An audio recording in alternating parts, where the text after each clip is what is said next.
সকল বন্ধুদের জানাই মহালয়ার প্রীতি ও শুভেচ্ছা।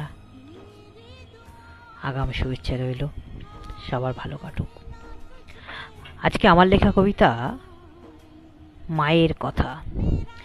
পুজো তো এসেই গেল, ওই পুরনো জামাটা সেলাই করে পরতে হবে। বাবা যে কাজটি নেই, নিশ্চুপ হয়ে গেছে। মা ওই ছেঁড়া আঁচলে মুখ লুকিয়ে কাঁদে, সবার খোকার জামা হয়েছে পাগল ছেলে বাদে। নতুন জামা এবার না খোকা, সামনে বছর দেব।